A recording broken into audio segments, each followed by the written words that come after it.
Mercredi 27 avril 2016 exactement 7h17. Bonjour et bon réveil béggee nañu leen ñun ñëpp a ngi fi pour gunge leen comme tous les matins ñu ngi leen di ñaanal bëccëg bu neex ci télévision Futur Média comme tous les matins. On démarre avec le premier rendez-vous d'information, des infos présentées sous forme de bulletin par Fatima Ba Diakhaté. Bonjour Fatima. Bonjour Pape Cheikh, bonjour également à vous chers téléspectateurs et c'est parti pour le bulletin d'information.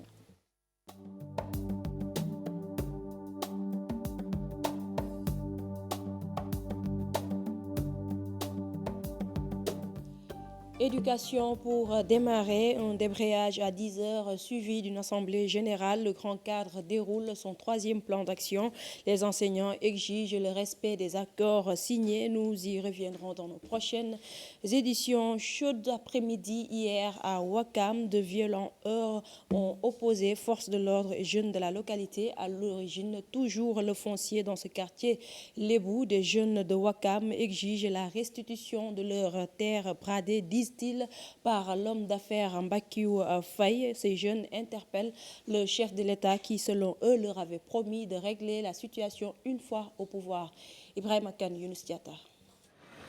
Des barricades érigées, des pneus brûlés, même aux abords d'une station-service, des jeunes de Ouakam déversent leur colère dans la rue. Quelques minutes après ce mouvement d'humeur, les forces de l'ordre entrent en scène. C'est le début des hostilités.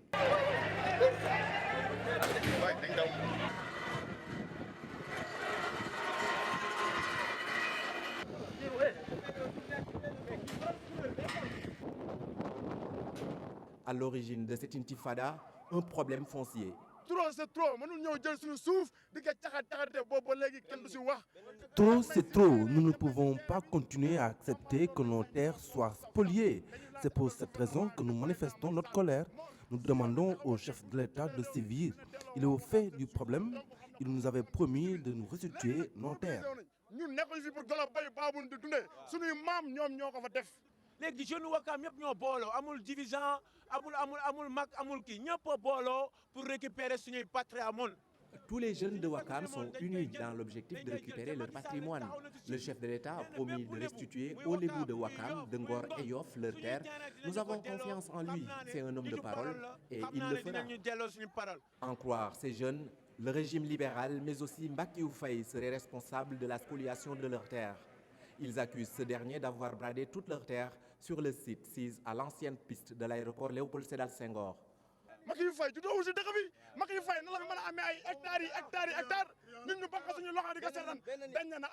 Mbakiou Faye n'est pas un natif de Ouakam. Par conséquent, il ne devrait pas avoir des hectares de terre au détriment des populations de Ouakam.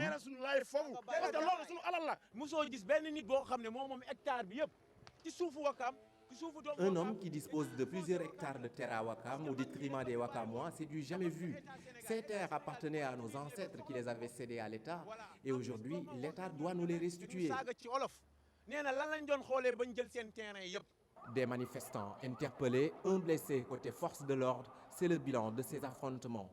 Nous avons tenté d'entrer en contact avec le principal mis en cause. Toutefois, Mbakiou Faye n'a pas donné suite à notre appel. Tentative de viol suivie de meurtre à Keur Massar. La TFM a recueilli pour vous le témoignage exclusif de la victime. Il s'agit de la femme qui a échappé au viol. C'était ce lundi vers minuit à l'unité 13 des Parcelles Assainies de Keur Massar. Le présumé violeur a été lynché par une foule en colère. Une fillette de 4 mois a trouvé la mort dans les agitations. Plus de détails avec Salif Sow, Asmalik Diop. Dans cette chambre, l'horreur. Cette femme est victime d'une tentative de viol. Choquée, elle revient sur son cauchemar, sur la visite inopinée du violeur présumé, un de ses voisins. Il est locataire, nous partageons la même maison. Il m'a trouvé en train d'allaiter mon enfant. Il a défoncé la porte de la chambre et m'a forcé à le suivre dans la sienne. J'ai refusé, il m'a injurié et tout cela s'est passé au moment où mon mari m'appelait au téléphone. Conscient du danger, l'époux de la femme alerte ses autres voisins. Ces derniers interviennent dans les minutes qui suivent. Mon mari n'avait pas raccroché, il a entendu du bruit et il a répliqué quelques minutes après. J'ai essayé de coopérer avec mon violeur avant l'arrivée de mon époux pour nous sauver, mon enfant et moi. Battu à mort par une foule en colère, le mis en cause a été abandonné aux abords d'une maison inachevée. Les gendarmes ont retrouvé un homme inanimé présentant des blessures sur le front parental et la partie arrière de sa tête. J'ai couru en criant au secours pour sauver mon enfant. Tout le voisinage est sorti et il a été battu à mort. Il ne faisait pas encore tard. Le défunt violeur présumé n'est pas la seule victime. La jeune mère de famille a aussi perdu son bébé, une fille de 4 mois. C'est arrivé pendant les agitations, raconte-t-elle difficilement. Le violeur a méchamment marché sur mon petit. Après l'avoir jeté violemment par terre, moi aussi, il m'a lacéré tout mon corps et le visage.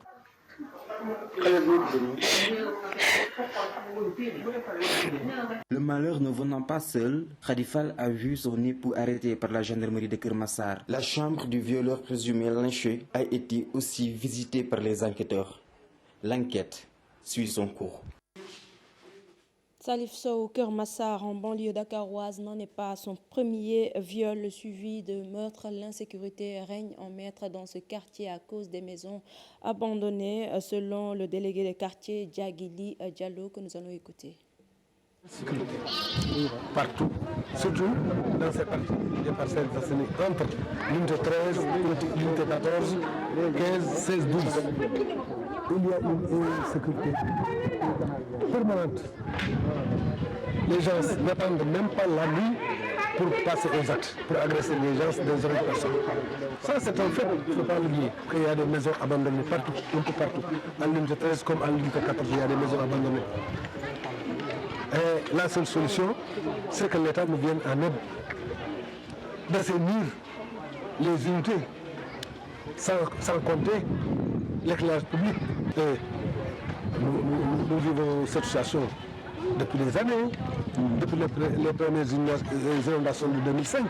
Direction Saint-Louis, les populations de la langue de Barbarie, surtout celles de Guet Ndar, Santhiaba et Gokhumbath, sont encore montées au créneau pour dénoncer cette grève illimitée des syndicalistes de l'hôpital régional de Saint-Louis. Elles ont barré le pont Moustapha Malik Gueye et brûlé des pneus pour les manifestants. Beaucoup de personnes ont perdu la vie à cause de cette grève du personnel de l'hôpital régional de Saint-Louis. Correspondance Ousseynou Diop, Habib Seck. Ces manifestants ont barré le pont de Guet-Ndar et brûlé des pneus et une voiture pour manifester contre la grève illimitée des syndicalistes de l'hôpital de Saint-Louis. Venus des quartiers des pêcheurs, Santhiaba, Gokhumbath et Hydrobase, ils ont dénoncé avec la dernière énergie la situation qui prévaut depuis des mois dans le centre hospitalier régional. Tout ceci n'est rien d'autre que le cri de détresse des populations, surtout de Guet-Ndar. Nous ne pouvons pas continuer à observer une grève qui fait 1 an, une à 2 ans. Nous disons que ce n'est pas normal. Les populations disent que trop c'est trop. Les Guet-Ndariens ont barré pendant plusieurs heures le pont qui mène vers la langue de Barbarie. Ils lancent un dernier ultimatum aux syndicalistes et appellent le gouvernement à prendre toutes ses responsabilités, sans quoi ils vont passer à la vitesse supérieure prochainement. Ou bien le syndicat reprend le travail, ou bien on demande à l'État de faire venir les médecins militaires. Nous ne pouvons pas continuer à observer des malades qui ne sont pas soignés. Ce n'est rien d'autre. Ceci n'est rien d'autre que le cri de cœur, le cri de détresse des populations de Saint-Louis. Depuis des mois, l'hôpital régional vit des moments très difficiles. Après la manifestation dernièrement organisée par les patients, c'est au tour des populations de Guet-Ndar. Quoi qu'il en soit, il est temps de mettre terme à cette affaire et d'appeler les deux parties autour d'une table pour éviter le dialogue de sourds entre la direction et les syndicalistes. Cet élément met fin à ce bulletin. Merci de l'avoir suivi. L'info revient à 8h en Wolof.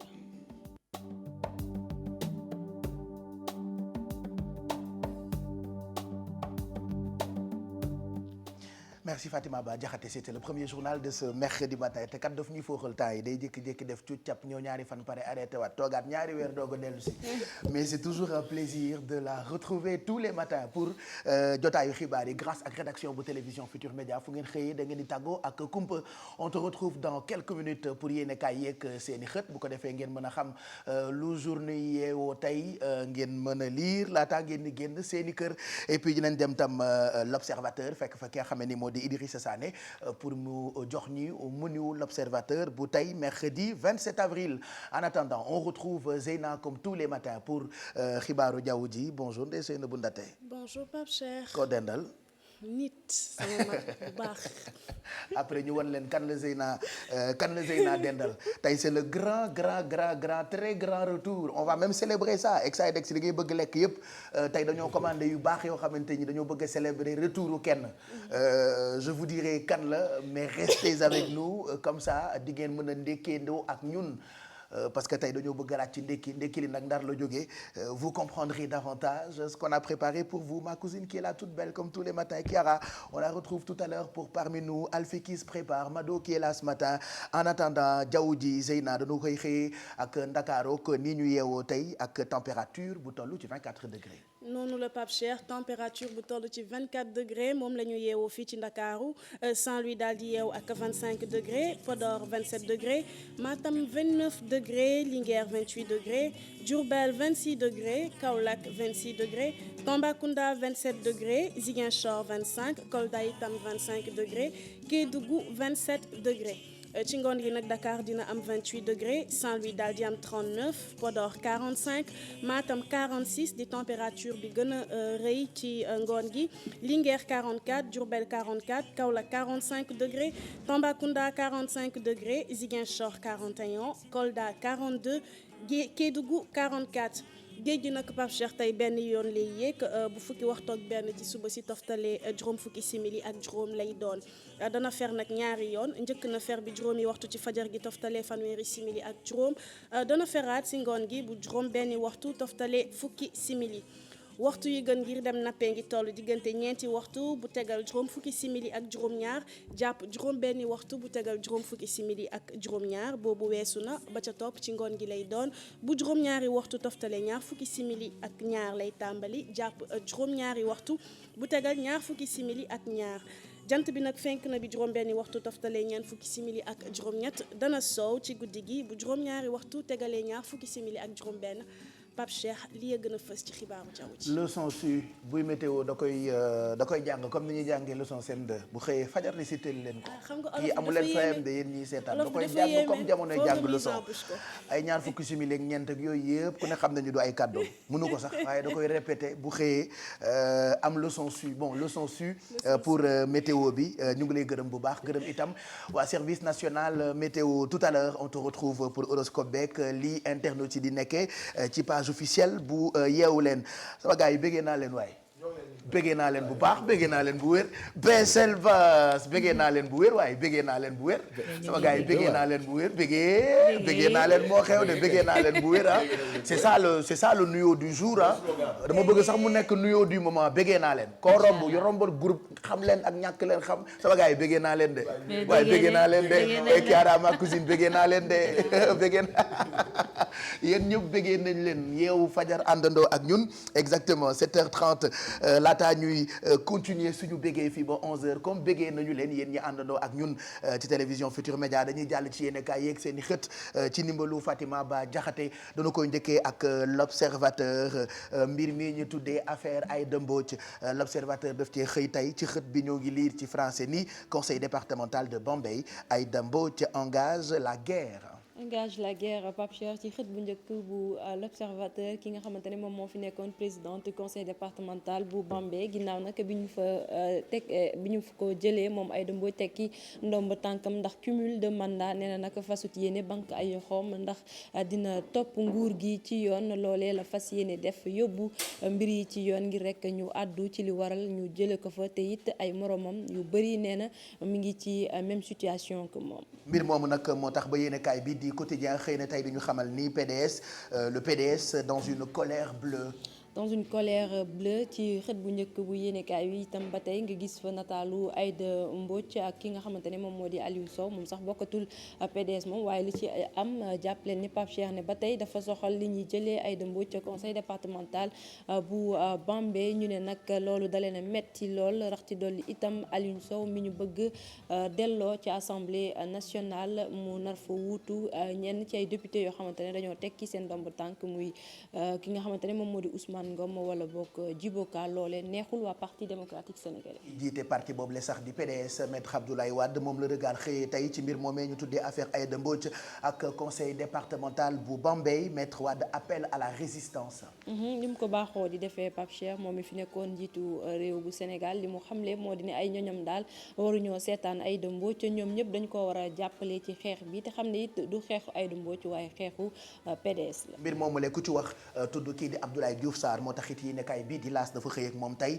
traque contre le cumul de mandat Diouf Sarr sabre des apéristes. des apéristes nee na Pape Cheikh yéenekaay bii di laas ne am na ay apéristes yoo xamante ne ñu ngi ci même situation que Aïda Mbodj te Abdoulaye Diouf Sarr fas na yéene ñoom it jële leen ci yooyu les postes yéenekaay bi joxe ci sax ak ay exemple ki nga xamante ne moom moo nekk ca Salema waaye itam Daouda Dia nekk questeur ci assemblée nationale di maire Ranérou itam ak ñeneen ñoo xamante ne joxe nañu seeni tur.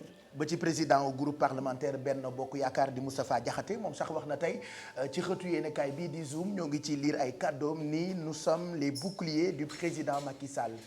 bouclier du président Macky Sall Pape Cheikh maanaam ku bëgg a yegg ci président Macky Sall ci ñoom ngay jaar moom Moustapha Diakhaté moo ko xamle ci xët bu njëkk bu yéenekaay bi di Zoom ne fas nañu yéene daal gunge njiitu réew mi ci képp ku nar a dal ci kawam ci ñoom ngay njëkkee ndax dañoo ànd ak moom te fasuñu yéene ñoom it benn yoon di seetaan daal ay nit di dal ci kawam.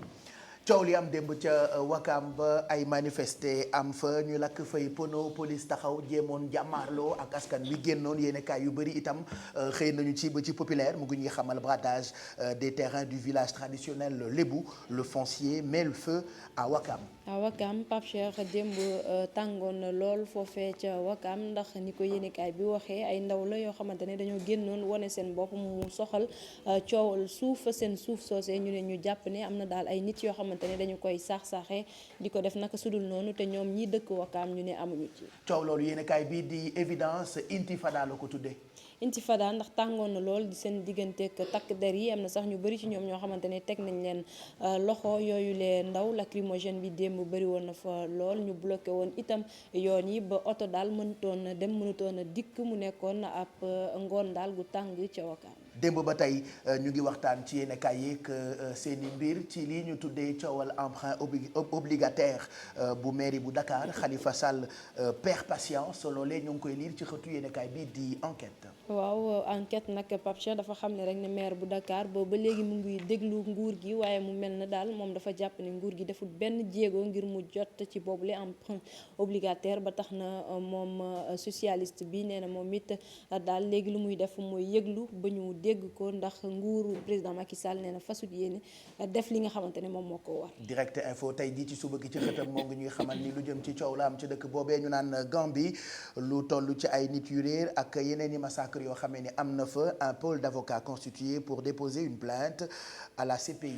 Cour pénale internationale Pape Cheikh fa la ñuy yóbbu li nga xamante ne moom moo xew ca Gambie ay nit yoo xamante ne dañoo ñàkk seen bakkan ñeneen ñi kenn gisatu leen ginnaaw ay manifesté yu amoon foofulee ca réew Yaya Jammeh moo tax na am na pôle d'avocat daal boo xamante ne dina taxawu yooyu les victimes fële ca CPI ñi nga xamante ne ñoom ñooy yëngu ci wàllu ak yelleefu doomi aadama ak société civile bi ñoo def li ni mel.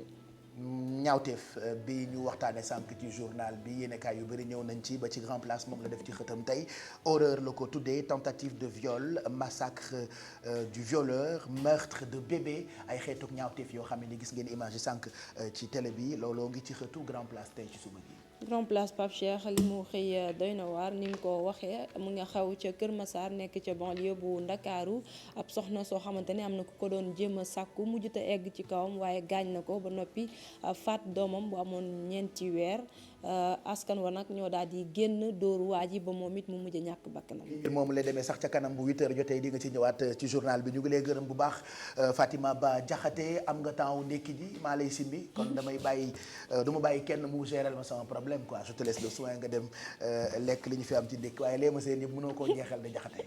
waaw ma seen fële c'est dommage que benn caméraman moo nekk ci plateau bi sinon bu fi keneen nekkoon sax jéem maa jëlal lële waa information yi dafa jar a joxe. Heureusement directeur des programmes mu télé baa ngi fi on a un seul cadreur pour une grande émission bu mel ni Yeewu Leen il y a 15 000 caméras sur le plateau mais un seul cadreur voilà malheureusement du ngeen mën a duufal seen i bët pour ñu won leen li ne ci biti yooyu yëpp nag Fatima Ba Diakhaté boo ko jeexalee nag ma xam ni mbër nga kenn laaju la yow kenn nuyoogu la alfi yow yàlla dogal na ni yow yàlla dogal na ni yow yàlla dogal na ni sax ci bégee naa leen di yow boolewu ma la yow man bégeewu ma la tey yow yàlla dogal na ni bégeewu ma la bégee naa leen di dugalu ma la ci bu la neexee nga yéeg ci table ji li ngay wax yëpp kenn du ko dégg voilà donc yow Diakhaté bu dee lee nga seen mën nga koo jeexal ma xam ni mbër nga waaw dama koy pare rek mi ngi journal di taxamtiku seet na ay plateau monsieur yu baax croissant meew mu tàng waaye ma ngay taxamtiku mesdames messieurs voici les titres di taxamtiku aca demal jeexal ko yow itam 8h nga dellu si waat ci plateau bi Mamadou Mouhamed Ndiaye itam bu ca kanamee dina ñëw xóotal yéenekaay yi ci revue de presse bi en attendant on va retrouver directement Idrissa Sané pour la présentation du menu du quotidien L'Observateur de ce mercredi 27 avril. Bonjour Idi. Bonjour Pape Cheikh Diallo, chers lecteurs, bienvenue dans la rédaction centrale de l'Observateur qui vous propose à la une principale ce matin cette histoire du conseil départemental de Bambey. Aïda Mbodj engage la guerre et c'est pour dire que cette guerre entre Aïda Mbodj et l'administration ne fait que commencer. Aïda Mbodj a d'ailleurs lancé l'assaut contre la déchéance de son mandat de président du conseil départemental de Bambey. Elle a même adressé une correspondance au ministre Abdoulaye Diouf Sarr et ses avocats devraient déposer le recours devant la Cour suprême aujourd'hui même. Et les détails donc de cette lettre adressée à Diouf Sarr sont à lire dans l'Observateur de ce matin. L'Observateur est également revenu sur cet après-midi d'une rare violence à Ouakam où les populations sont sorties pour réclamer donc des terres 2 hectares qui seraient cédées par l'État à Mbakiou Faye. Bilan, plusieurs manifestants arrêtés et des blessés aussi bien du côté des manifestants que des forces de l'ordre. Les détails sont à lire.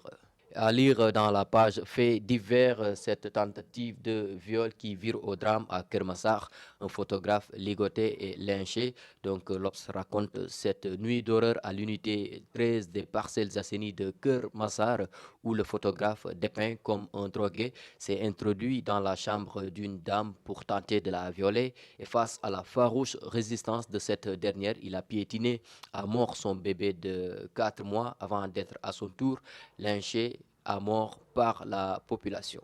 Et toujours dans les faits divers, cette fois c'est à Kolda que ça s'est produit. Incitation à l'avortement après adultère suivi de grossesse. L'enseignant fricoté avec l'épouse de l'immigré. Les détails sont à lire également dans l'Observateur. En sport, chers lecteurs, c'est Diego Armando Maradona qui encense Kalidou Koulibaly. Le nom de Kalidou Koulibaly, comme vous le savez, avait fait le buzz dans l'Hexagone en février dernier suite à la sortie du sélectionneur de l'équipe de France, Didier Deschamps, qui avait fait savoir qu'il pensait au défenseur de Naples alors que ce dernier avait déjà opté pour le Sénégal. Eh bien, Kalidou Koulibaly fait encore parler de lui et cette fois, c'est Diego Maradona qui a mis le joueur sénégalais au cœur d'une polémique. Kalidou Koulibaly est le meilleur joueur de Série A et s'il était un blanc, il jouerait pour le Real ou le Barça, a dit la légende du San Paulo, Diego Armando Maradona.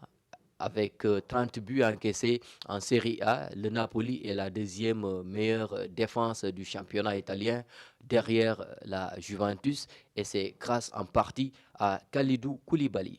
Chers lecteurs, c'était la une de l'Observateur que j'avais le plaisir de vous présenter de la Médina à l'immeuble Elimandour, à la caméra Younous Diatta. L'Observateur vous souhaite bonne lecture. Ben merci beaucoup Idi nous remercions toute cette grande rédaction du quotidien L'Observateur ñu ngi demoon fi nga xamee ni mooy rédaction centrale bu L'Observateur àndoon ak Idrissa Sané moo ñu doon présenté menu wu L'Obs ci français. ana tegukaay bi. ah mi ngi koy andi. Alfi ana li ñu fi ñu teg kaas bi. mi ngi nii xaaral ma andi xaaral mi ngi nii.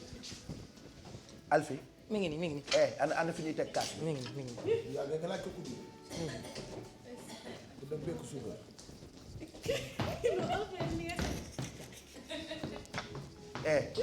ana kuddu bi. kuddu yëngal naa ko bu pare. kuddu dama ko soxla léegi c'est urgent. pour je tape waa andi.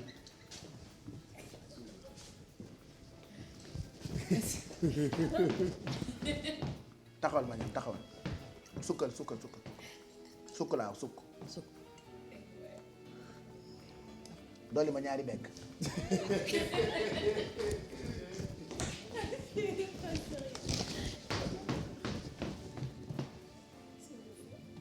soxna no sukkar di jaay sukkar su bëri baaxul de day joxe jabe sa yoon nekk wàññil ma ndox bi day ba tuur ko xam naa ni sa soxora sañ na ma jox ko café gi pour mu wàññil ma ndox bi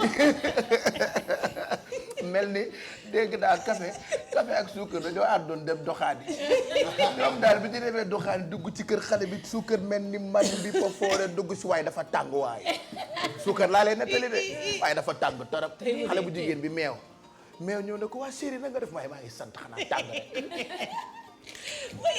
ñàq bi lay fob tàng rek may ma foofu ndox rek meew gel bi daw dem muti ndox rek indil ko suukar da ko naan rek seey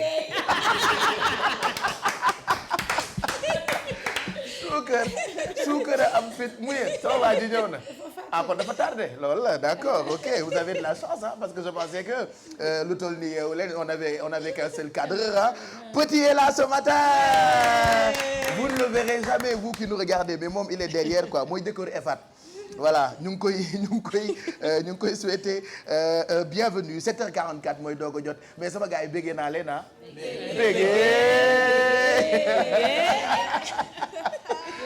naa leen béggee naa leen yéen ñëpp béggee naa leen yéen ñëpp alors horoscope bi Zeyna yow lañ ci àndal on démarre comme tous les matins avec les béliers wala ñu dugal tampon bi ba pare c'est comme tu voudras. tampon ni mu réewee kon tampon.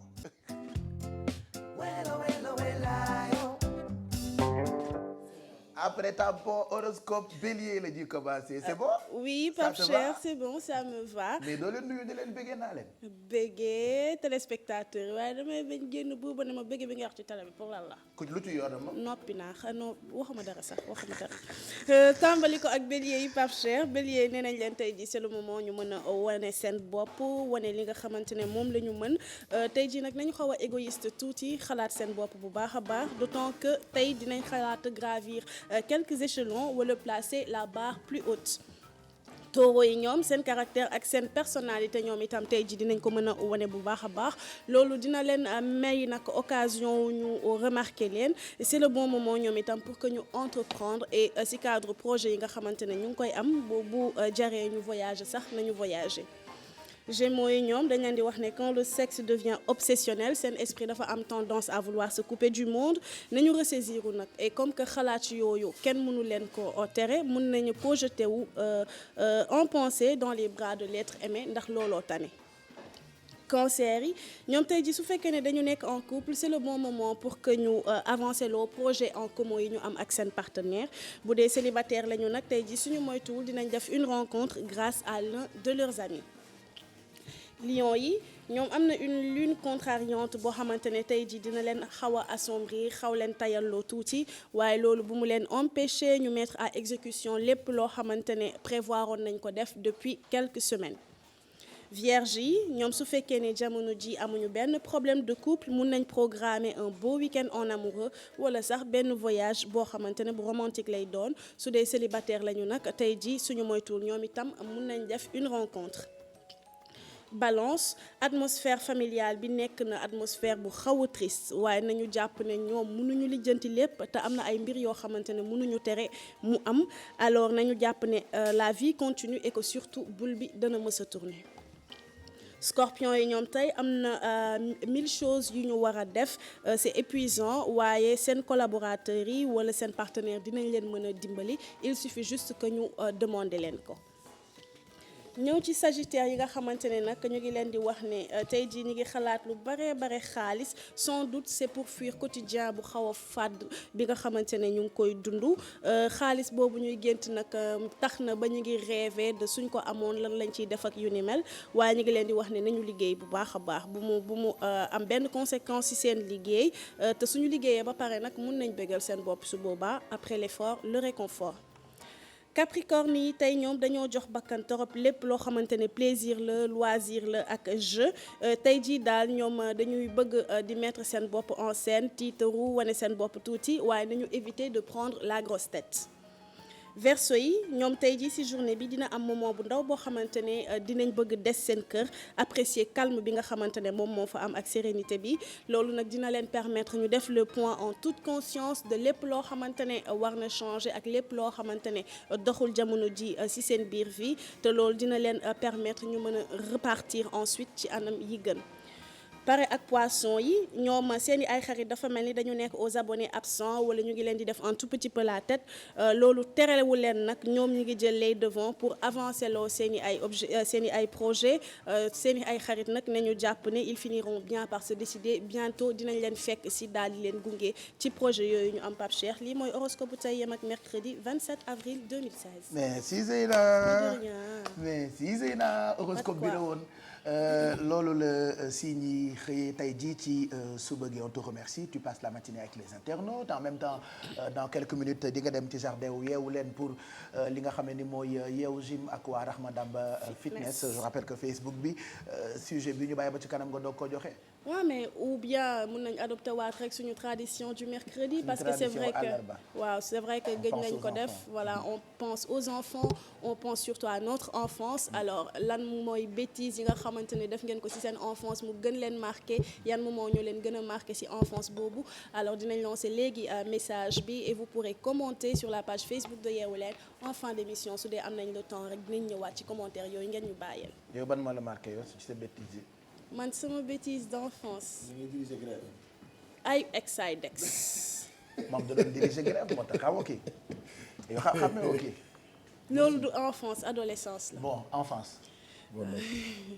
enfance souvenir wu ma ko nag aw ma souvenir bi mais dañ ma koy expliquer alors sama tante nee na da doon bàyyi ba guddi rek mu commencé génnee robbam génnee dàllam affaire yooyu su ko defee mu ne ko taamaam booy foo jëm mu ne ma baal balaa jëm de da ngay ñëw ma ne ko waaw ne sama yaay génneel ma sama robb léegi nag sama yaay day fexe daal ndax ma ba jéem maa yeetal ma xaw a nelaw yooyu léegi sama tante day bàyyi ba ma commencé jàppanteeg nelaw rek mu jël talon ya daal di ñëw ci buntu palanteer bi rek daal di dóor ak talon yi su ko defee mu ne ko kooku la taamaam booy mu ne ma waaw mu ne ko foo jëm baal ba mu ne ma waaw rek ma commencé waat jooy su ko defee ça énervé ma mère xam nga voilà quoi ça moom. taamaam booy raconté et ça m'a. waaw moom laa bien compris ci histoire bi. parce que déglu woo. maa ngi wax yaa ngay mbii fa forêt à gauche et à droite. nooy comprendre garaaw bëggee naa la garaaw bëggee naa la. maa la gën a bëggee. bonjour Bessele. bonjour Pape Cheikh. na nga def Bessele na nga def Bessele yow daal jékki-jékki rek bàyyi ñu quoi fas sa kanam toog sa kër ñëw def seetu bi guddi gi fanaan ci télé bi voilà pourquoi kaaru ngoon bi gënuloon la kaaru fajar quoi vraiment yaa bëri jikko kenn xamul séeréer la kenn xamul njaago la kenn xamul soose la kenn xamul moom ban xeet la. ndax làkk yëpp lay làkk sama waa ji ah ça va. ça va Pape Cheikh c'est un plaisir de te retrouver. pareillement surtout pour suñu xarit ci nga xam ne ni wóor na ma ñi dégg leen wax béggee naa leen. béggee naa leen. ouais béggee.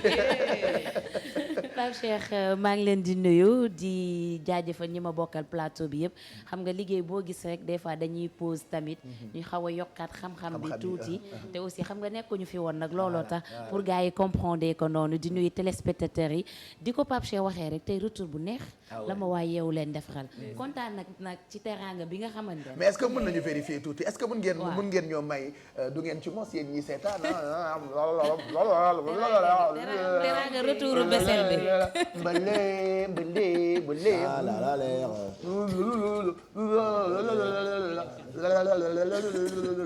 Regardez ce qu'on a préparé pour nous. C'est ça, non? Pour le retour de Bessel. Pour le retour de Bessel. On a préparé un grand ndekki. Voilà, tey c'est le grand ndekki, regardez. Alors, rubrique yi ñu préparé pour yéen la ak dossier yeeg conseils yi waaye lii pour ñun la. C'est ça, non? Préparé nañ leen nag ay reportage yu am solo.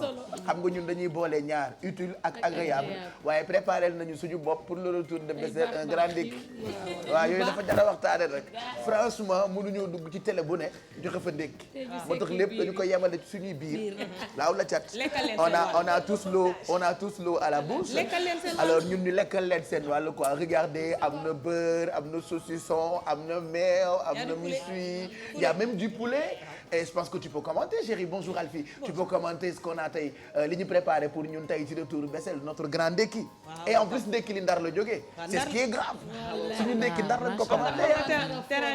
non nii rëy na teranga bi rëy na. Tu sais ñun dañuy wax miroir du Sénégal. demuñu Mauritanie waaye dem nañ Ndar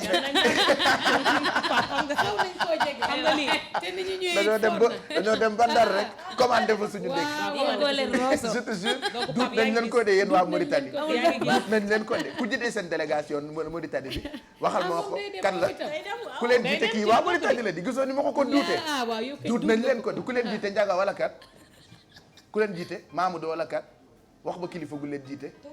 duut nañ leen ko de. duut nañ ko waa Mauritanie. mais man est-ce que dinaa dem. demal rek Bessel. yeewu leen na waaw c'est vrai comme yaa ngi ci yeewu leen.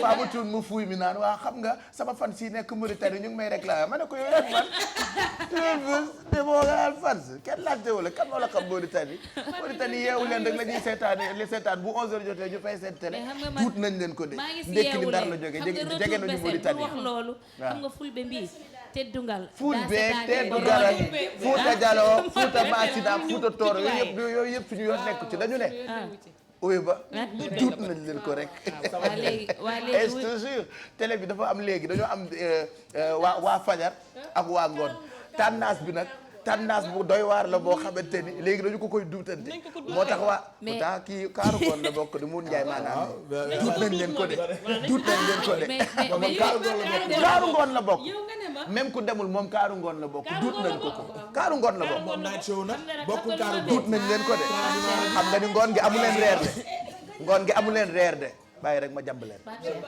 xam nga ni ngoon gi amu leen reer de boobu ndekki bu baax détaillel waa kay détaillel ay bonbon détaillel suñuy bonbon on a beaucoup de bonbons ce matin beaucoup de salade on a beaucoup de ñamatos jambon yi persil bi duut nañ ko waa ngoon de waa ñoo riis nag duut nañ ko waa ngoon de ak waa nuit kaay ma wax la benn affaire tendance bi ñetti tendance la daa am kaaru fajar kaaru diggu bëccëg kaaru ngoon ak kaaru guddi ñeenti tendance duut nañ leen ko de waaye man lu ma jaaxal si ñeenti yëpp laa bokk waaye moo tax ñu gën la koo duut yow duut bi ci yow la gën a duute yow da ngaa duute yow duut bi ci yow la gën a duute mbaaru man mii comme yow fépp nga bokk yaa ma jàngal voilà duut nañ ko ñoom Eva Tradi kaaru diggu bëccëg duut nañ leen ko de bu baax duut nañ ko mami duut ko ndooy baan duut ko aba tarawale madame jaaj ko imam waa léegi wuy leen ma arrêté waaw mais Pape Cheikh lan mooy seen problème yéen dañ leen wax ne tendance rek bëgg xam nga man bëgguma télé bu am jàmm man bëgguma entreprise bu am jàmm man entreprise bu am jàmm dama bëgg xam nga li neexal entreprise mooy ay tendance ay gaaruwaale ay xeeluwante rombante ci bunt yi fël bunt yi ay romb sa oto bënn pono yooyu dama koy bëgg daal waaw damay bëgg yooyu ci entreprise daal tendance moo tax ba créé fi ñeenti tendance su fajar yow moom sa bopp moom waxuma la kii rek bënn dama ne bootul jaawale oto yi foog nga oto bese la petit samay pëna ñooñu di bloqué xaw ma nu ñu tudd waa xaw ma ñaar dafa am lenn lu ñuy xaw ma nan la tudd fa laa bëgg a bokk damay ragal dem ñu jaawale oto yi bët suñuy pëna képp ku dégg naa rek nee nañu di nga dem ku déggul naa rek nga toog mais ñun soxla dama ne daal ñun daal demuñu Mauritanie mais dem nañu Ndar commandé fa suñu ndekki tey dañu ndekki salut ma cousine bienvenue on te retrouve tout à l'heure pour Parmi nous. Voilà, bonjour, comment tu vas? Ça bonjour va, à tout le plateau. Bon, j'étais en train de me concentrer sur le ndekki. Je regardais. Béguenalen.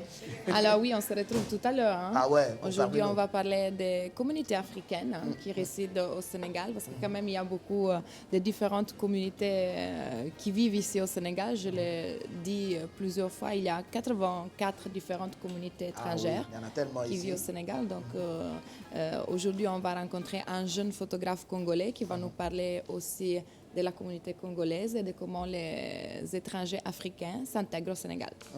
Voilà, donc ce sera pour tout à l'heure ak parmi nous déjà waa Kaaru diggu bëccëg ki ko jiite Eva Tra mu ngi réagir ah. Mbële dut nañ la ko madame Diagne mbële mais nañu ko lekk balaa muy ñëw de. nañu lekk lépp balaa Eva Tra di ñëw on va tout manger balaa Eva Tra di ñëw. est-ce que dañ ko mën jeexal. est-ce que xam nga ni mami léegi laa ko seen dafa seen lekk yi rek jël. rek ñëw ak a gaaw da te yoroxlaan mami gën a gaaw. Allez bëggee nañu leen yéen ñëpp Exidex bienvenue toi aussi on te retrouve tout à l'heure pour Made in Sénégal. Made in Sénégal Pape Cheikh tey dañuy def clin d'œil def une carte postale. pour tous les artisans sénégalais. donc wax ci seen liggéey bi carte postale bu mu dem ba Mauritanie de yamale ko Thiès. Rosso Sénégal. yamale ko Thiès rek bu dem sax ba daal parce que dañuy jege loolu waa Kaaru Ngoon. en tout cas danañ def benn carte postale. Et j'ai une bonne nouvelle. Au mois de mai Yeewu Leen se fera aux États-Unis ah du ngeen ree daf leen bett ndeysaan lu leen bett mën la ndeysaan bett na leen ba tàccuwuñu yow tam tànnaan tey mat je te jure billaay walaay yéen a ngi yéen fitna de j'y reviendrai donc carte postale booy def ci artisan sénégalais donc moom la ñuy fas yéene def tey pour rendre hommage aussi les artisans sénégalais. Voilà donc ce sera pour tout à l'heure et puis Mamadou Ndiaye mu ngi ci ginnaaw pour ay cafkaak ay informations yoo xamante ni daf ñu koy indil Madon on te retrouve aussi pour lépp lu jëm ci wàllu bien-être. Effectivement Pape Cheikh tey ce sera plus du Fenen Fashion comme ni ñu koy waxee Fenen Fashion on va parler des dernières tendances de pantalons qui existent yére yi nga xamante ne tamit moom moo xew ba ñëpp mun ko sol maanaam daal on sera toute belle aujourd'hui sur le plateau. Donc affaire de sañ c'est quoi. yi nga xamante ni moom la ñu xewal feneen. Voilà alors vous voulez savoir pourquoi je parle de béggee naa leen depuis ce matin wala mbay ba ci kanam ma wax leen ko. Bon après yow di nga ñu indil comment bien manger. manger rek comme ni ñu koy defee mercredi bu nekk ginnaaw bi ma béggee gars yi ba pare. béggee naa leen wala rebéggee donc toujours avec les beurre Sofia ci kanam puisque dinaa jàppale waale Habib ci préparation bi dinaa ci jàppale ndax maa ngi tàngal kishi dugal naa kishi ci four Samsung bi mi ngi tàng pap dinaa ci jàpp dinaa ci ñam waaw nee na naa ñam assaisonnement bi ndax sax na tamit kaay ma wax leen tamit sa gémmiñ xasaw na sa doomi ndey la koy wax Alfi wax leen ko mu arrêté wax leen Alfi mu arrêté fukki baaraam fukk la ñaar la fi andi woon léegi mu ngeeg ñeent fukk ñaari lan ado ñaari lan apati da ngay ree donc ci kanam xam Zeyna ñaari lan gisoo waa Kaaru Ngoon dégguñu sax suñuy wax duñ ko mën a dégg ñoom ngoon lañu bokk xamuñu sax lan la buñ leen jox suñu ay code buñ leen jox suñu ay code sax bi fi doog a ñëw ñaar rek la indaale ñaar rek mais fu ne léegi sax na fu ne juróom ñaar kay sax na fu ne 25 plus de 25 sax na boor bu ne pap baaraam yi sax na boor bu ne donc ci kanam rek dafa essayer de parler ah ku la dalal njaatige day wàlle waaw formation laa jaar am nekk ni mooy sama formateur Serigne Touba yow après journal bi allez 8h jot na ñu bàyyi leen ak rédaction bu télévision Futur Média Fatima Ba Diakhaté moo koy yaatal léegi nii.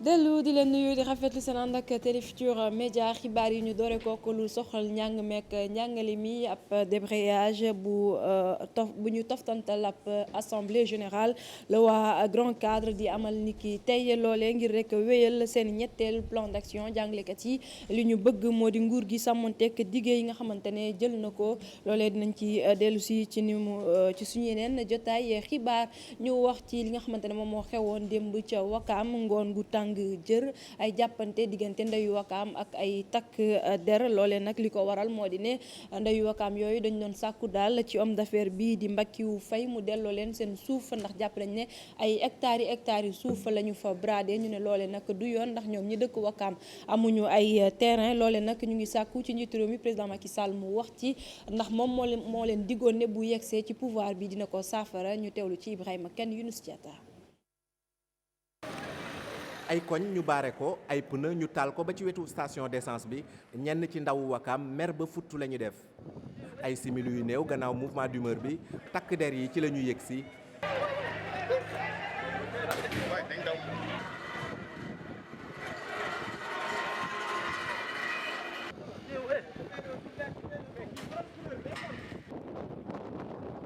ay jaamaarloo yu tar li ko indi di coowal suuf.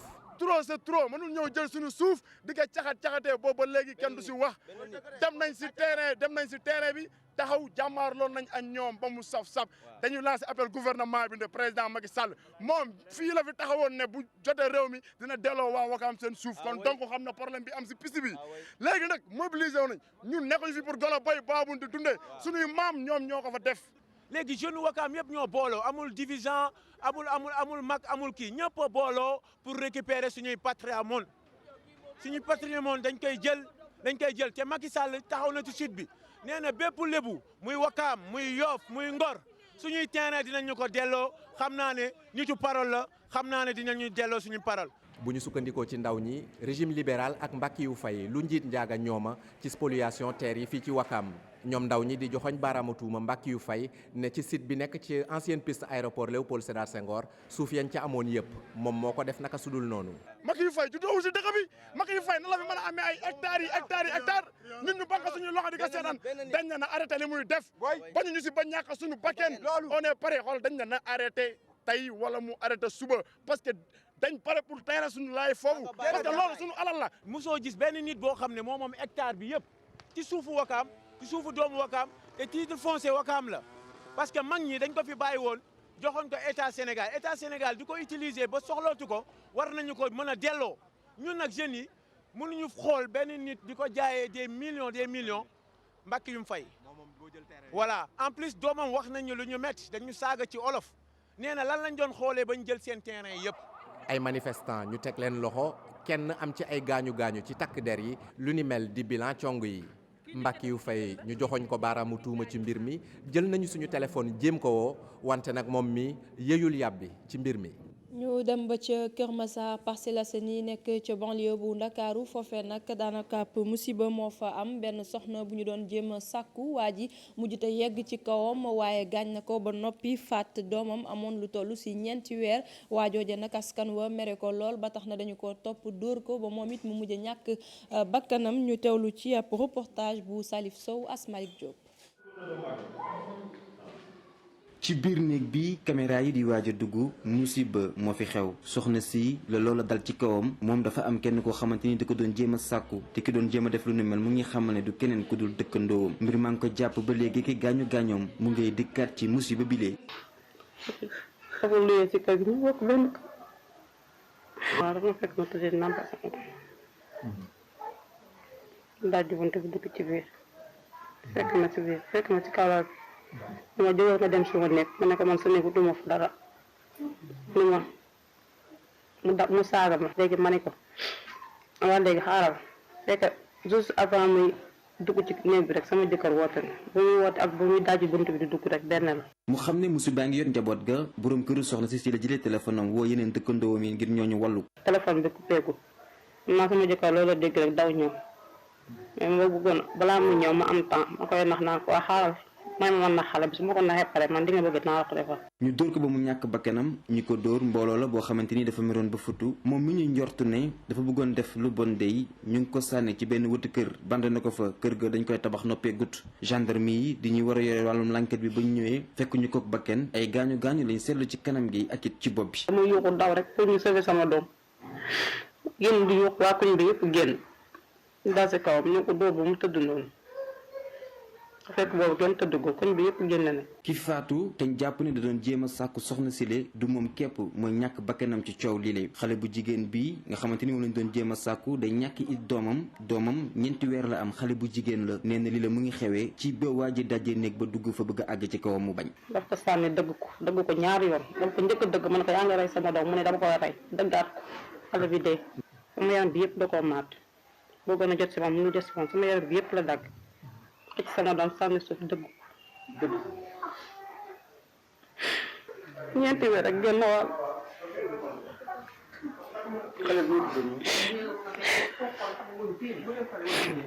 musiba yi mel na yiy woo yeneen moom soxna si la di Xadi Faal tey la gën a wéet ndaxte ginnaaw ba mu ñàkkee doomam bu am ñeenti weer ak it ñu ko doon jéem a sàkku boroom këram mu ngi ci loxo yoon gendarmerie bu Kër Massar moo ko teg loxo néegu ki nga xamante ni mooy dëkkandoo xale bu jigéen bi te it duñ ko jéem a sàkku gendarme yi ba ñu ñëwee jaar nañ fa xool gis la fa ne enquête bi mu ngay wëy. ca Parcelles Assainies bu Kër Massar nag du gulee te ñu fay gis li ni mel délégué de quartier ba moom moo ko xamle jàpp na ne daal ñàkkum kaaraange dëgg moom la ñu fay dundu ndax kër yu bëri yoo xamante ne dañ leen a abandonné moom jaagi lii jàllo dañuy teewlu ay kàddoom ci micro Salif Sow ba tey.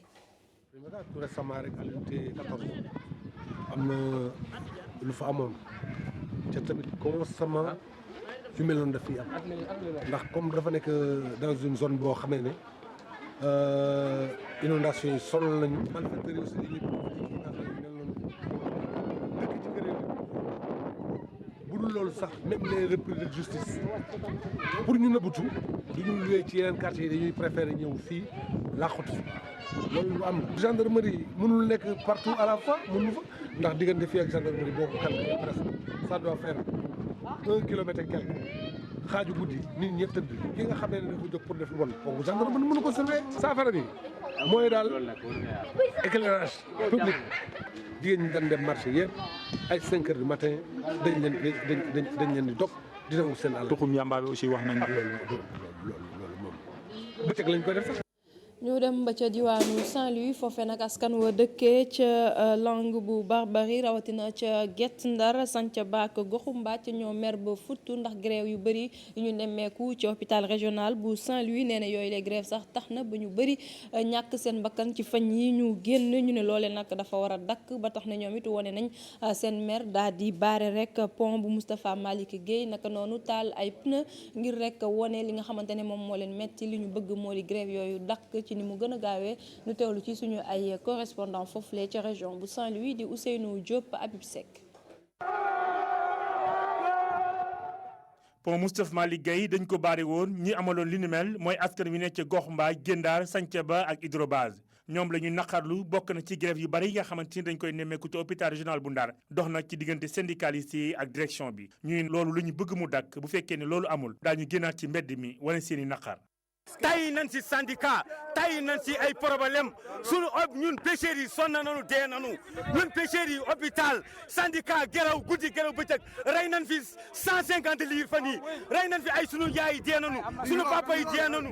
doomu Gendar yi nag naqar bi ñu am tax na ñuy yëkkati kàddu jëmale ko ci nguur gi ñu ni ministre bi yore lépp lu jëm ci wàllu paj mi ak njiitu réew mi la ñuy woo ngir ñu indi saafara ci mbir mi.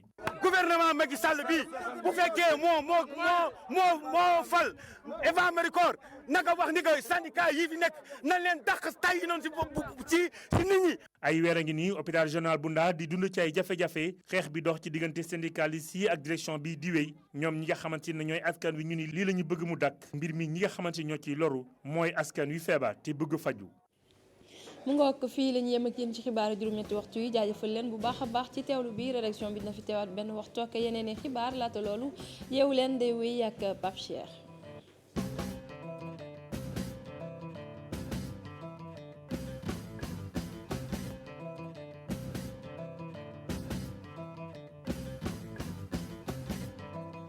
jërëjëf jërëjëf Fatima Ba Diakhaté mu nekkoon journalu 8h bi ñu ciy gërëm bu baax rédaction bu télévision Futur Média ba bu ca kanamee ci diggu bëccëg bi ñu àndaat ak ñoom ci yeneen i xibaar mën ngeen yër tam suñu site internet bi www.igfm.sn tey ji xëy na ak kii di Baboy je suis prêt à affronter Bombardier ay kàddoom la loolu ci wàllu tàggat yaram la ak yeneen i mbir yoo xam ni soxal na leen ci wàllu politique société ak culture coow la nga xam ni moo am te ñu koy waxtaanee ca fajar ba tey di njombe ci ab viol ba ay nit faatu ci loolee mën ngeen ko am en détail ci suñu site internet bi li ñu tuddee affaire Aïda Mbodj ca mairie bu département bu Bambey loolee itam site bi ñëwaat na ci mën ngeen ko yër www.igfm.sn. ñu jàll ci sunu ay correspondant tey nag dañuy dem dëkk bu ñu naan Sédhiou xam ngeen ni bu ñu demee Sédhiou ki ñu fay fekk Bakary Konté lay wuyoo mooy suñu correspondant permanent ci dëkk boobule Bakary ñu ngi lay nuyu mbaa jàmm nga fanaane naka suba si. ça va xanaa di la seetaan ngay tooñ rek. waaw mais noonu la yow tamit xam nga man ak yow nag ñoo bokk fi ñu jàngee sama classe de guerre nga. waaw loolu moom dëgg la. su ma tooñee Ndakaaru rek nga tooñ Sédhiou. yow say tooñ kenn du ko gis samay tooñ dañuy gis mais yaa dàq mbii fa forêt sur terre xam naa la. allez dis-moi lu ñu mën a jàpp tey xibaar foofu ca Sédhiou Bakary. waaw Pape Cheikh lu ñu mën a jàpp si Sédhiou mooy waa réseau rapide ñoo ñëw ci diwaanu Sédhiou daal di def benn tournée ci région bi am ay collectivités locales yoo xamante ne dañ ko visiter ñi daal di liggéey ak collectivités locales yi maire yi ak jigéen yi ak ndaw yi donc réseau rapide mu nekk réseau boo xamante ne bu mu fi ñëwee dafa distribuer 200 millions ndax jafe-jafe yi mu gisoon ci région bi fu ñu dem ndaw yi ak jigéen yi di ñaan ñi daal leen jàppale parce que région la boo xamante ne mu ngi jànkonteel ay jafe-jafe yi tar ba tax na soxna si di présidente réseau boobu di Soukeyna Touré mun naa ne dégager na 200 millions pour ñu jënd ay moulin ndax jigéen yi suba teel ñuy jóg 6 heures du matin ñiy wol yor seen cour seen gën mën naa ne chaque jour nga dégg leen jóg 6 heures du matin mu ne loolu la bëgg nag mu jeex si Sédhiou mu am gox yu bëri yoo xamante ne dañ ko joxe ay moulin wante tamit ay machine maanaam ordinateur ci ay gox yoo xamante ne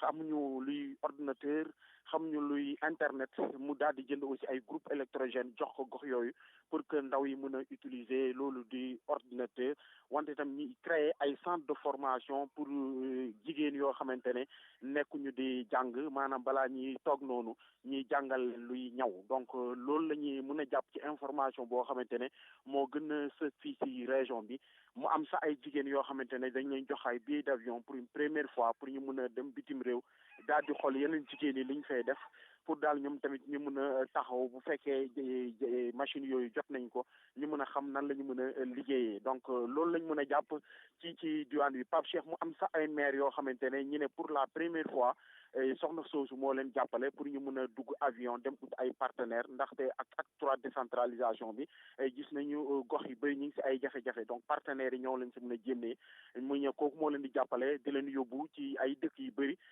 pour daal ñu mën a def ut ay partenaires mu nekk information boo xamante ne moo gënoon sës fii ci diwaanu Sédhiou ñaareel bi mooy tournée exécuté secrétaire exécutif national bu sécurité alimentaire Ali Mohamed Sega Camara nekk leader parti politique MPC ba pare nag mu nekk ci mouvement présidentiel bi nag moom kooku di Ahmed Ali Camara moom dafa amal tournée fii ci diwaanu Sédhiou ci tournée boobu def na 8 collectivités locales ci 8 collectivités locales yëpp fu fépp foo xam te dem na fa mun naa ne père de famille dañ cee ne xiif dak amu fi wante gis nañu am na collectivité locale yi kër yi bëri yoo xamante ne mënuñu assurer les 3 plats quotidiens maanaam ñenn bu ñu ndékkee duñu añ bu ñu añee duñu reer donc mu nekk ay jafe-jafe yoo xamante ne dañ ko constaté foofu ci région bi wante tamit ñi def saluer ci effort yoo xamante def na ko pour jàppale yenn gox yi ak tamit gàmmo yoo xamante ne fii ci diwaan bi doonuñu am ay soutien maanaam duñu leen jàppale ceeb bu fekkee gàmmo jot na wante léegi ñi ne depuis ñi def ko ci bopp structure boobu Sédhiou mu ngi commencé di am ay gàmmo yu bëri ñu ngi leen di jàppale wante tamit yenn jafe-jafe yoo xam ne ci tournée boobu gis nañ ko Pape Cheikh moo nekk 500 villages yoo xamante ne ñu ngi ci pakaaw jógee diggante Kolda ak Sédhiou village yooyu yëpp am ñu courant donc bu mu demee ci tournée boobu mu koy def ñun dañ ko wanal ni ñun dañuy mere gouvernement bi parce que suñu dëkk yi am ñu courant te ay village de 4000 am 5000 am ñoo nekk ci dëkk yooyu donc ñiy ñaawlu loolu nga xamante ne amuñu ko ci Sédhiou aussi manque infrastructure yoo xamante ne am na ci diwaanu Sédhiou population won ko nekk dañu mere gouvernement bi parce que ñun amuñu ay infrastructure amuñu fi dara amuñu emploi nekkuñu di liggéey donc ñu ñaawlu loolu ñu ne ko lu tax sax ci référendum bi ñu daal di voter non pour sanctionner gouvernement bi wante tamit comportement yenn responsable affaire ñi mere responsable yooyu loolu moo tax ñu daal di voter non mu daal di ñaawlu aussi Yaya Jammeh ni mu jàppee Casamance en otage moom ci waxam mu ne Yaya dafa mel ni dafa jàpp Casamance en otage ndax bag ci diwaanu Farafeñe lu ko neex lay def ci bag bi ba tax na moom daal loo xamante ne mu ngi koy wax daal mu ne Sénégal na def benn dialogue intelligent diggante Yaya Jammeh ak kooku di Macky Sall pour daal ñu mun a trouver benn solution parce que Casamance yi fu mu nekk ni sonn nañu moom mu ne Casamance la dëkk lu mu gisee ni jaay di dépense 10 000 15 000 pour dem Dakar lu ko naqari la donc mu nekk loo xamante ne daf ko dénoncé donc mu nekk tournée boo xamante ne tamit moo occupé actualité bi fii ci diwaanu Sédhiou Pape Cheikh ñu mën a jeexale si FONGIP ak Prodac donc gis nañu temps yi bëri nañu activité ñu amal ci région bi di jàppale ndaw yi ñu mën a élaborer ay projet pour ndaw yi daal mën a am liggéey ndax ndaw yi bëri dañuy dégg FONGIP xam ñu ko mais léegi FONGIP commencé na wàcc ci diwaan bi di def ay sensibilisation jàppale ndaw yi ñu mën a élaborer ay projet pour ñu mën a financer des projets à hauteur de 2 millions 1 million pour daal ndaw yi bañ a toog noonu ñu mën a def seen petit commerce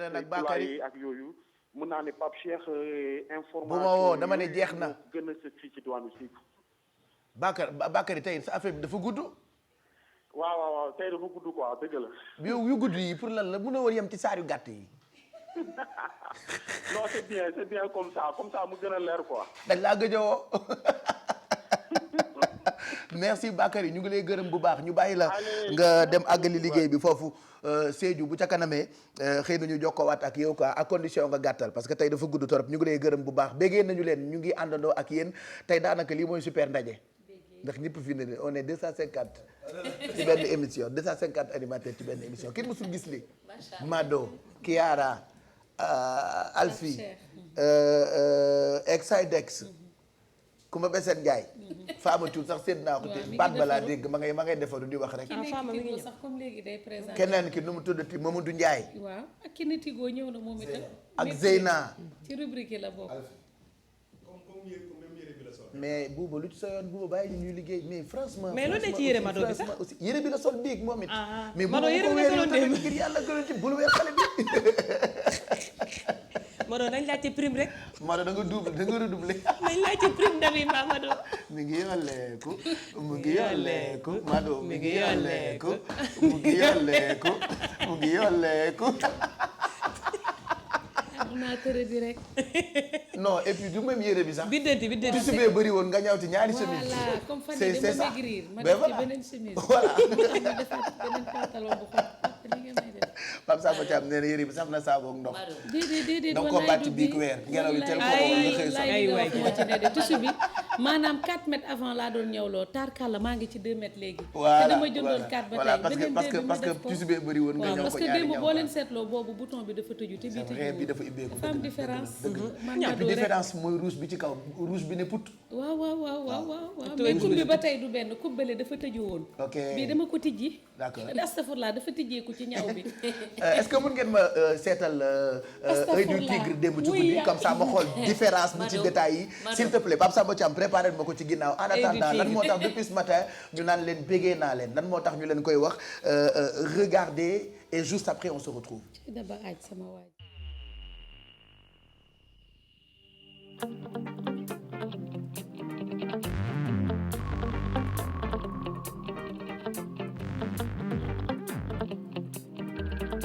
lu ma wax yéen a fu ma jëm yéen a ñi ma bëgg ñan la ni ma mel yéen a ko waral daal ci Sénégal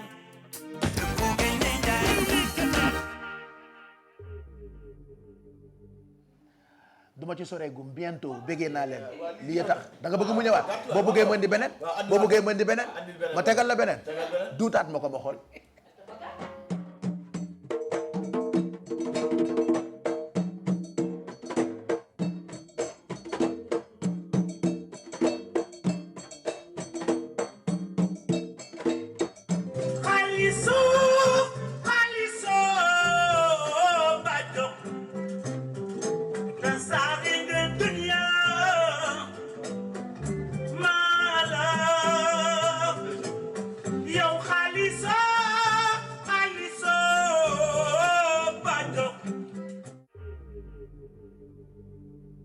doyal ngeen wala doyalu leen ma duutaat leen ko ma duutaat leen ko duutaat ma ko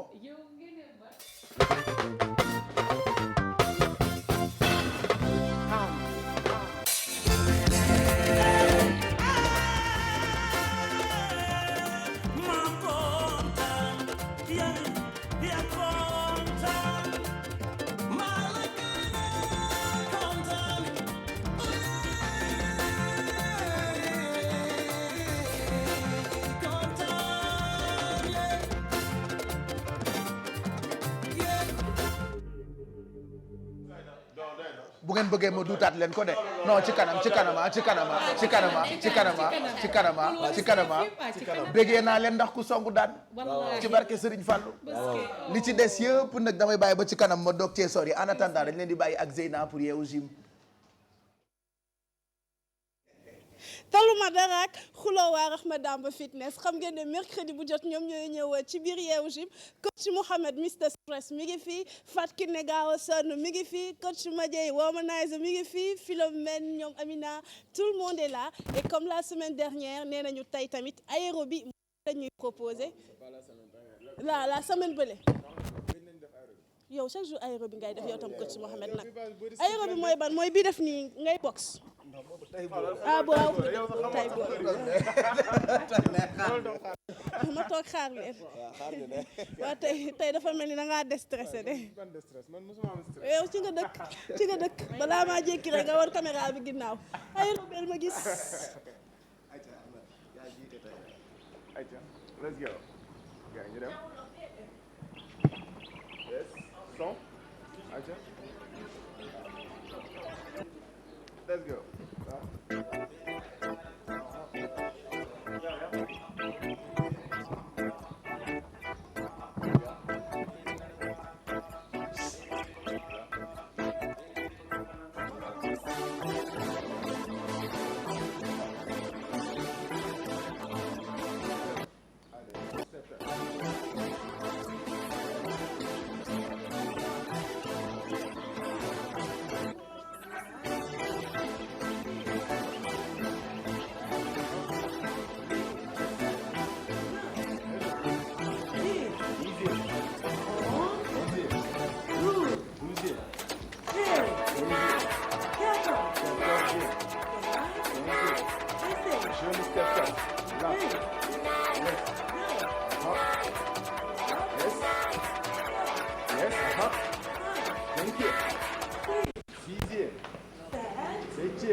Let's go. Là.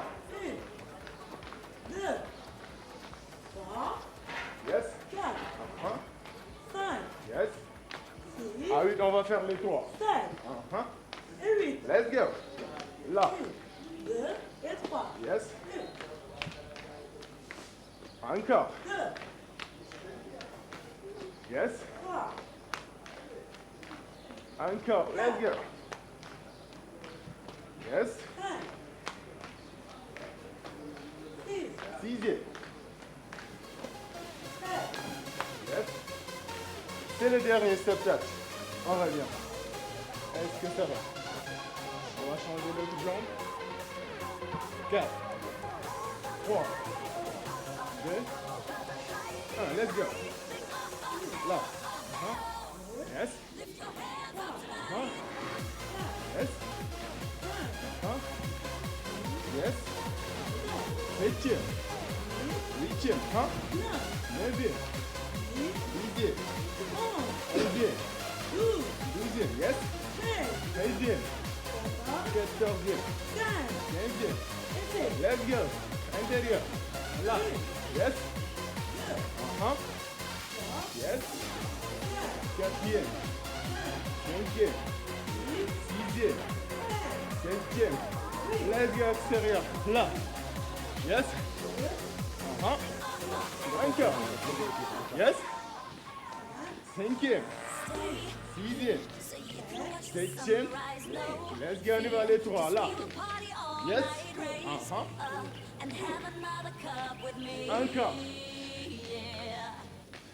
Yes. Là. Encore. Les autres enfants là. Là. Encore. Yes. Et on revient. Yes. Let's go. Toujours là. C'est fait. C'est bon? 1, 2, 3, 4, 5, 6, 7 et 8. Et c'est bon. Là. Ici. Là. C'est bon.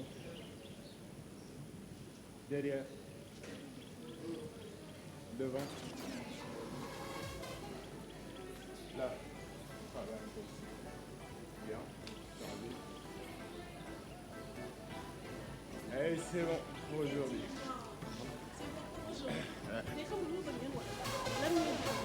Aérobie ak taïbo parce que j'ai comme l'impression comme que du ma sportif avisé que voilà que ce sont les mêmes mouvements plus ou moins qui reviennent. Aérobie, c'est la séance mère des autres séances. Ok. Taïbo, aérobie mi ngi ci biir. mais dañu jël art martial yi. Ah daal di ko moo waraloon ma doon gis Amina naan ni voilà di dox ay coups. C'est ça la différence. Ok. mais aérobie mooy mère lépp moom moo jur lépp luy fitness. Voilà. D'accord kon vendredi lu ngeen di def je serai pas là. Vendredi on l'a annulé. Ah finalement les vendredis vous venez plus, vous venez que les mercredis. D'accord, alors on se donne rendez-vous mercredi prochain. Inch'Allah. D'accord, Pape Cheikh Yeewu Gym la woon ak waa Rahma Damba Fitness désormais comme tous les mercredis. dagal fi ma la jàpp. Voilà, c'était Yeewu Gym dans Yeewu Leen Pape Cheikh la ñuy bàyyi rek mu daal di continuer émission bi à tout à l'heure. Merci Zeyna. C'était Yeewu Gym ñu ciy gërëm bu baax waa Rahma Damba Fitness on le retrouve demain pour yeneen exercice yoo xamante ni mën na baax ci ñun 8h28 mooy doog a jot dans quelques minutes nañ recevoir waa Tigo Latifa Diak qui sera là avec nous xam nga Tigo dafa am ay coppite yoo xamante ni merci beaucoup indil nañ ko Kiliani pour yéen ñi nga xam ne yéen a bëgg internet Mado tu parlais tout à l'heure de internetu Tigo njëriñ li mu am on va en parler en détail parce que defe naa min ngeen dièse sans dièse alors bu ngeen fa duggee dañ ko gën a simplifier du ma ci sori on en parle dans quelques minutes ak Latifa Diak en attendant di leen fàttali ne mën ngeen bokk ci émission bi ci kaw ngeen woote ak fu ngeen mënti nekk ñu ngi leen di xaar ci 88 628 22 22 wala 88 628 04 05 mayaat ma bëggee naa leen comme ça ñu fàttali mbokk yi lii waaj a am ci réew mi waaw dëkk bi dina yëngu bientôt ah allez regardez encore.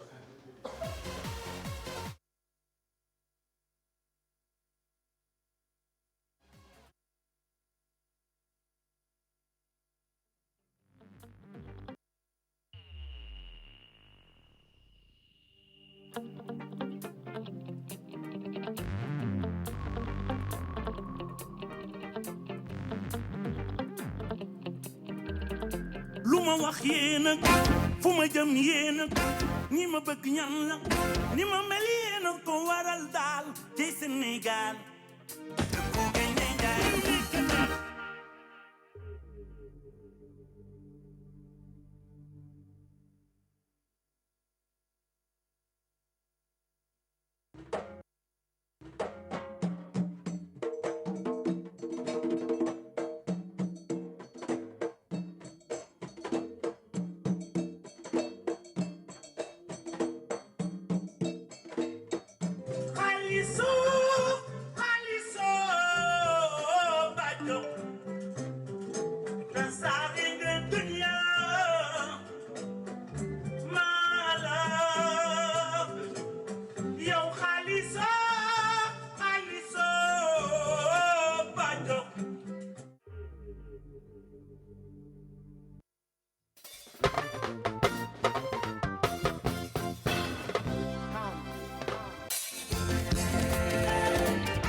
li ci nekk yëpp nag du ma ci sori ce sera pour bientôt en tout cas ñun ñi am chance su déglu yenn ci ay titres yoo xamante ni dina bokk ci albumu Youssou Ndour nar a génn d'ici fin de semaine fin de semaine bi et puis am nañu ba am hymne boo xamante ni moo ñuy accompagner ci Kazu Rajab bi. ah oui xam nga ku ne am nga wasila ku ne am nga sëriñ waaye daanaka xolu taali bi boo ubbi sëñ Fallou nga cay fekk juróom-ñaari yoon rek nga tudd ko sa aajo fajo lu leer laa la wax lu leer laa lay bëgg a expliquer nii maa ngi ak sama fourchette plate yaa ngi ñëw par benn ndekki li tey ñoo ngi ko commandé dëkk bu ñu naan Ndar ndekki li nag ñun ñoo koy ndekki ñun loolu la ñu préparé pour ñun mais yéen préparé nañ leen yu baax yoo xamante ni ça peut toujours vous servir ay rubrique Mado bien-être dinañ tukki ak Bessel Made in Sénégal Exidex dëkkuwaay déco ak bricolage Fama Thioune Alfie comment bien manger mais on a préparé lekk bu bëri pour ñun donc yooyu yëpp noonu la ñu koy passé ak yéen Alfie lii lan la ni c'est des quiche Lorraine. quiche Lorraine dafa xorome. waaw dafa saf xorom. yoo xam nga yu xorom yi ngay wër. waaw man damaa bëgg lu saf xorom. waaw bi saf na ñama. ñama sa cousine lu sucré rek lay saf moom sama cousine. moom dafa sucré. par contre moi je suis salé. Ouais, comme ça on se complète, c'est bon. Voilà, sucré salé. Il y a jamais 203. Il y a jamais 203 kay. Poivré. Voilà, donc sucré et salé. Man dama pimenté. Non, man pimenté. Bon, le temps ngeen di discuter ndax pimenté wala poivré. On regarde la pub et puis juste après on se retrouve pour la suite.